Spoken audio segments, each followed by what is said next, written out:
Unedited vintage photos that will take you back in time. Hitchhiker with Flowers, Oklahoma, 1973. We're only guessing that this young girl was hitchhiking with a bunch of flowers. For all we know, she was merely standing by the side of the road on Valentine's Day, selling flowers to passers-by who needed to purchase something quickly. The relationship between her holding flowers and wearing a blouse with a floral motif is an interesting tiny element.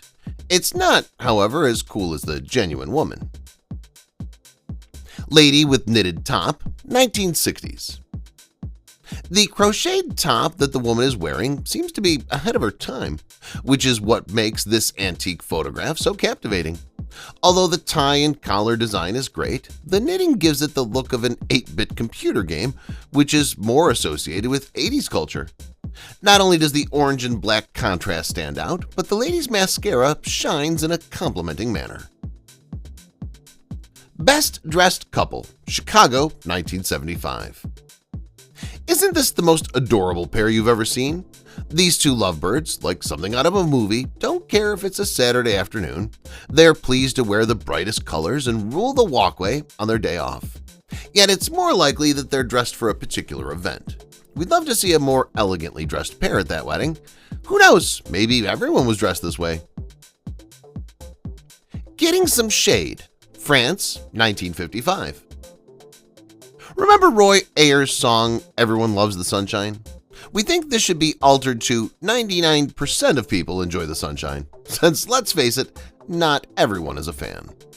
Although this French woman was content to relax in the sun, sipping lemonade in 1955, it made sense for her to sit beneath the yellow shade to protect her light complexion from the sun's rays. The yellow motif is carried via the shade, the lemonade, and her blonde hair. Kids with Balloons, Disneyland, 1961. It seems like these cute pair of siblings made a wish on a star, which came true. Make no mistake, these two are not auditioning for the Seven Dwarfs as much as Snow White and her pals would want it. Anyone who's a fan of any Disney film should visit Disneyland at least once in their life. If you didn't attend as a youngster, be sure to bring your children. Boy Selling Lemonade, 1973. This young man decided to take advantage of the hot summer day by selling lemonade to the residents of his nice neighborhood. Although we're not sure whether he produced the drink himself, we can assume he created the lovely little ad to match his stand. This artwork symbolizes the American ideal, with the star-spangled flag floating in the background, to embrace the abilities and resources at your disposal and apply them to your best capacity. Girls Just Want to Have Fun, 1980s. Without a doubt, the 1980s were a vibrant era. As you can see, these young girls understood just how to dress for the occasion. It was all about vibrant colors and unusual haircuts. We can imagine Cyndi Lauper's famous Girls Just Want to Have Fun blasting in the background when they posed for their group photo. When you hear the term vintage, it's tough not to think of the 1980s.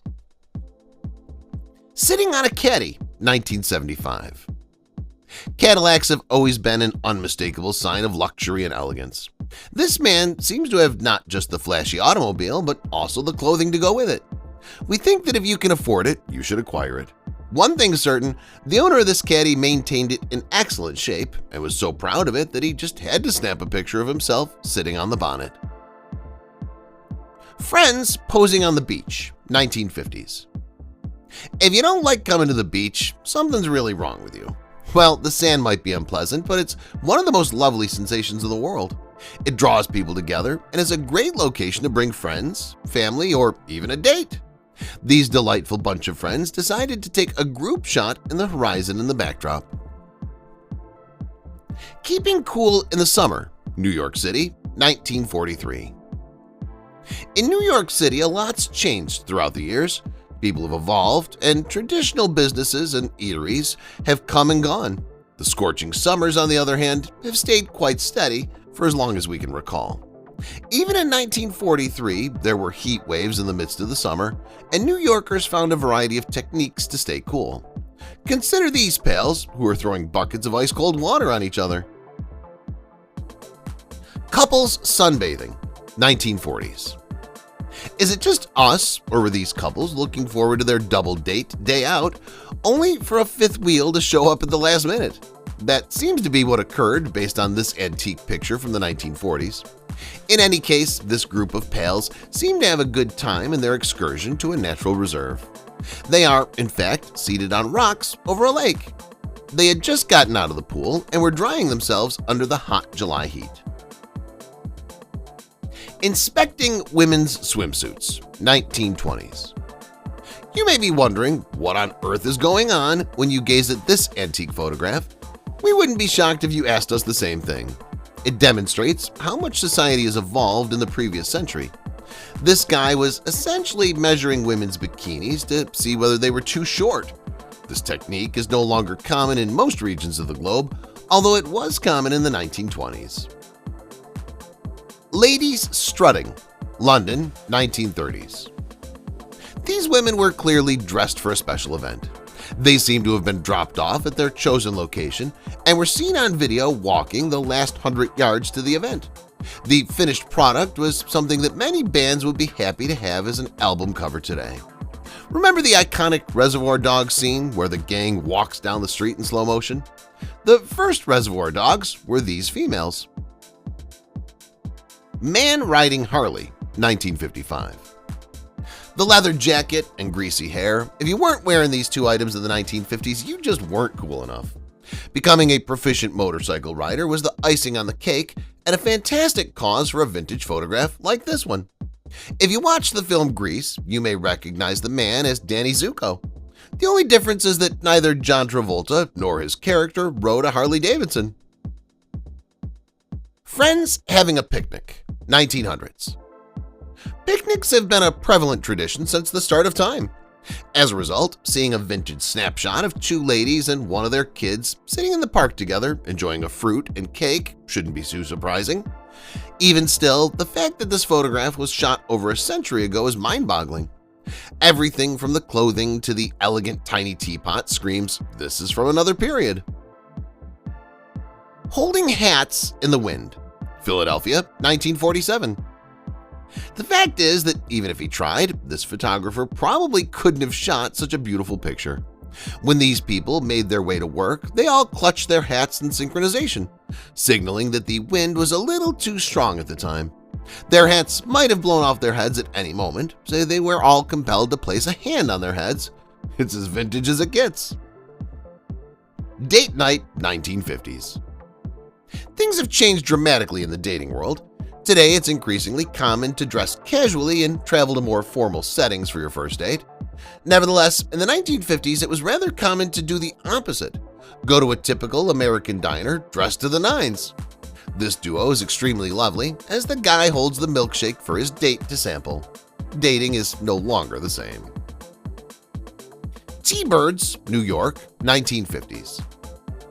Every young guy who wanted to be part of the in crowd attempted to appear like Danny Zuko from Grease. Maybe Danny Zuko attempted to appear like everyone else. Whatever the case, it was a popular fashion trend during the 50s. What's fun about old images like these is speculating what this band of men must have been up to on that particular day. Are they still alive to tell the tale of what happened next? Fashion models, 1960s. It's a pity that these attractive people grew up when color photographs were less common. We're yearning to know what colors were used on these stunning gowns. We can easily estimate two of them. The woman second from the left was dressed in white, and the one on the far right was clearly dressed in all black. Whatever the other two colors were, it looks like these four understood how to strike a pose. College professor, 1930. This picture must say words to all the instructors out there. Teaching may be a demanding and exhausting vocation. You're attempting to increase the understanding of a large number of pupils, but that's not all. After all the lessons have been given and the day's over, one has to go home, grade their papers, and prepare for the following day. Thus, we can admire this college professor's ability to sit back, relax, and pose with a pipe in his mouth for a bit. Mexican border, 1950. Even if you didn't know the title of this page, you'd probably be able to determine where this picture was shot in 1950. Phrases like tequila and adios amigos indicate that the film was shot in Mexico, the United States' Spanish-speaking neighbor. The vivid colors and colorful signage provide no clue of where this film was shot. Nevertheless, if you look closely at one of the billboards, it reads in tiny font, "Come back again." This has to be the limit. Human resume, 1930s. People's methods of finding jobs have developed throughout the previous century. For a long time, the most common method to apply for jobs was to send a printed copy of your resume to potential employers. You may now email it or even have firms recruit you via your LinkedIn account. Yet in the 1930s, some people went to the streets and yelled their resumes. But there are some who, like the man in this vintage picture, wear his resume like a human garment. Father sitting with son, 1937.